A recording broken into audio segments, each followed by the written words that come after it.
ఒకటిన్నర సంవత్సరాలకు పైగా సుప్రీంకోర్టు నియమించినటువంటి సిట్ విచారణ చేసి కోర్టుకు నివేదించిన తరువాత సిబిఐ సిట్ విచారణలో కల్తీ వ్యవహారానికి సంబంధించి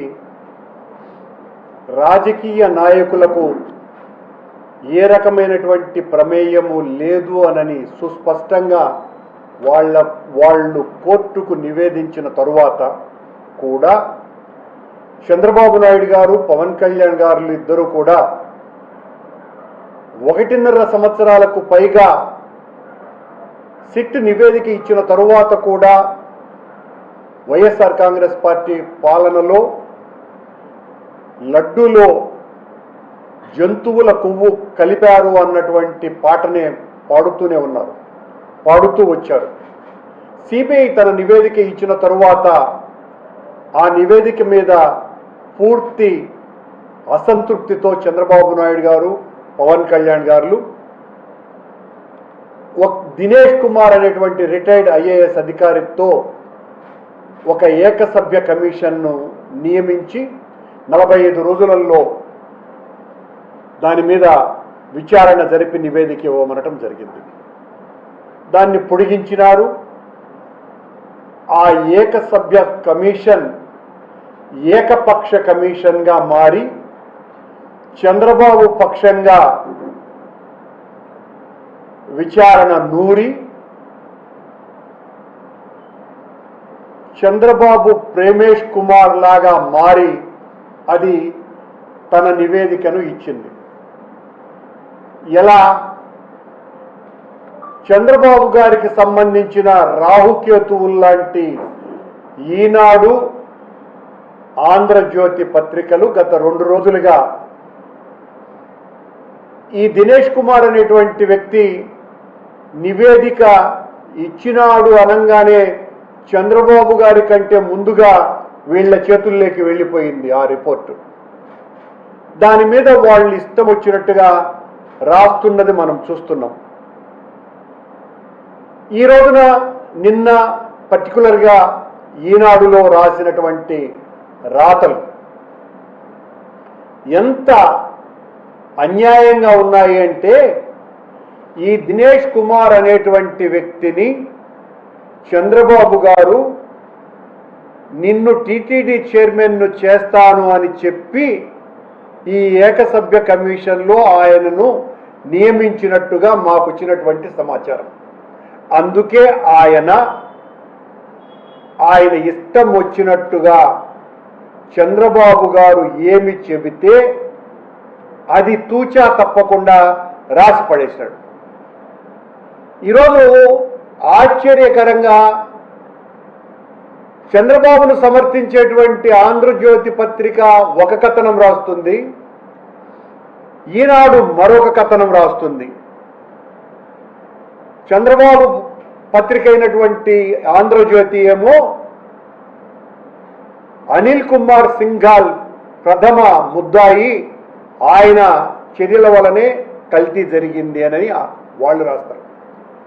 మరో ప్రధానమైన చంద్రబాబు పత్రిక ఈనాడు ధర్మారెడ్డి ప్రధాన కారకుడు అని నిన్నంతా పెద్ద లీడ్ స్టోరీ రాసి ఈ రోజున కరుణాకర్ రెడ్డి, చెవిరెడ్డి కూడా ఇందులో కారకులే అని రాయటం జరిగింది. సరే, దినేష్ కుమార్ అనే చంద్రబాబు ప్రేమేష్ కుమార్ ఇచ్చిన రిపోర్టుని నేను కూడా చూడడం జరిగింది. ఇప్పుడు అందరికీ కూడా వచ్చేసింది ఆ రిపోర్టు. ఈ పర్చేస్ కమిటీలో నేను, చెవిరెడ్డి ఇద్దరము కూడా ప్రత్యేక ఆహ్వానితులము అని ఆయనే చెప్పాడు. ప్రత్యేక ఆహ్వానితులు అంటే అర్థం ఏంది? పూర్తి స్థాయి హోదా కలిగినటువంటి వాళ్ళు కాదు. నిజమైన మెంబర్లు ఎవరు? ఈరోజు ప్రభుత్వంలో మంత్రిగా ఉన్న పార్థసారథి గారు, అలాగే మా సోదరైనటువంటి కోవూరు శాసనసభ్యురాలు ప్రశాంతి గారు. వీళ్ళిద్దరినీ కూడా సిబిఐ దాదాపు ఒక్కొక్కరిని 4 గంటల పాటు విచారించింది, వాళ్ళు మెంబర్లు కాబట్టి. అందులో నేను ప్రత్యేక ఆహ్వానితుడిగా నన్ను కూడా పిలిచి 15 నిమిషాలలోనే నన్ను వెనక్కి పంపించేశారు. ఏమీ లేదు మీ వైపు నుంచి అన్నది. నన్నేమో 15 నిమిషాలు కూడా చేయలా, వాళ్ళనేమో 4 గంటల పాటు చేశారు. ఈరోజు దినేష్ కుమార్ రిపోర్టులో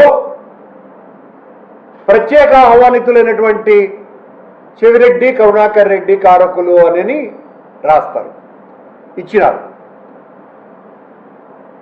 దినేష్ కుమార్ అనేటువంటి ఈ వ్యక్తి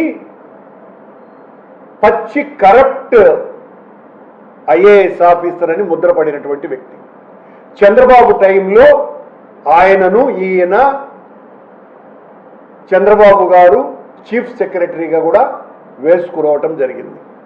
ఇప్పుడు ఏదో టీటీడీ చైర్మన్ ఇస్తానని చెప్పి ఇందులో ఏకసభ్య కమిషన్లో ఏకపక్ష కమిషన్లో ఆయన్ను నియమించి ఆయనను ఈ రకమైనటువంటి విచారణ రాసిపారేసి అని చెప్పినట్టుగా ఉంది. అయ్యా దినేష్ కుమార్ గారు, మీరు దాదాపు 2 నెలల పాటు విచారణ చేశారే కొండ మీదనే ఉండి అనిల్ కుమార్ సింఘాల్ని విచారించినారా? ధర్మారెడ్డి గారిని విచారించినారా? మీరు నిందితులు అని పేర్కొన్నటువంటి ఆ జగదీశ్వర్ రెడ్డి గారిని కానీ, బాలాజీ గారిని కానీ, విజయభాస్కర్ రెడ్డిని కానీ, సురేంద్రనాథ్ని కానీ పిలిచినారా?